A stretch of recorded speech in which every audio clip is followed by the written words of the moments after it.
এই গরমের মধ্যে পান্তা ভাত খেয়ে দিনটা শুরু করলাম। অনেক দিন পরে পান্তা ভাত খাওয়া। আমাদের আজকের আইটেম দেখে অনেকে ভাবতে পারে হয়তোবা আমরা পহেলা বৈশাখ উদযাপন করছি, ব্যাপারটা কিন্তু ঠিক তেমনই লাগছে। আমি কত সুন্দর ভিডিও করছিলাম, বাট ঘুরে আসতে আসতে আমার জামাইয়ের হাত অলরেডি ভিডিওর মাঝখানে পড়ে গেছে।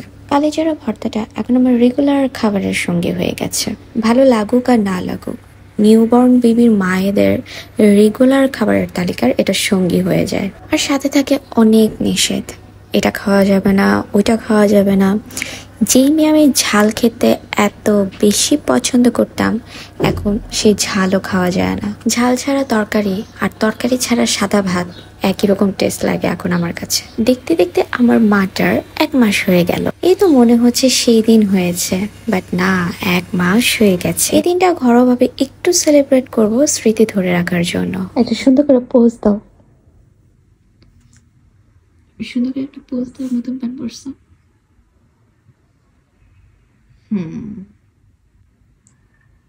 সুন্দর লাগছে।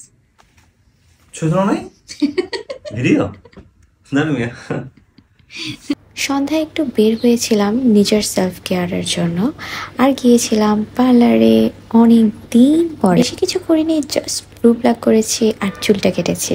কারণ এত ব্যস্ততার মধ্যে চুলের যত্ন নেওয়ার সময়ই হয় না। আমি যখন বের হই খুব তাড়াহুড়ার মধ্যে আমার সময় কাটে, মাথায় অলওয়েজ টেনশন করে বাচ্চা কান্না করছে না তো। তবে পার্লারে যাওয়ার আরেকটা রিজন ছিল, সামনে আমাদের একটা বিয়ের প্রোগ্রাম, যার জন্য টুকটাক সেলফ কেয়ার তো নিতেই হয়। আর হ্যাঁ, বাহিরে বের হওয়ার মেইন রিজন ছিল আমার বাচ্চার জন্য ছোট্ট কিউট একটা কেক আনবো। রাত 12টায় বাসার সবাই মিলে কেক কাটবো আর এটার স্মৃতিটা ধরে রাখবো। আমি জানি এই ব্যস্ততার মুহূর্তগুলো, এই সময়গুলো আমি একদিন অনেক মিস করব, আর তাই প্রতিটা মুহূর্তই আমি নিজের কাছে ক্যাপচার করে ধরে রাখার চেষ্টা করি। অনেকেই তোমরা আমার কাছে জানতে চেয়েছো আমার মেয়ের ফুল নেম কি। আমার বাবুর পুরো নাম হচ্ছে লাফজা মেহের ইনায়াহ, আর এর অর্থ হচ্ছে আল্লাহর থেকে পাওয়া শ্রেষ্ঠ উপহার। এত সহজে পাইনি এই মেয়েটাকে আমি, আসলে আল্লাহর থেকে পাওয়া শ্রেষ্ঠ উপহার আমার জন্য।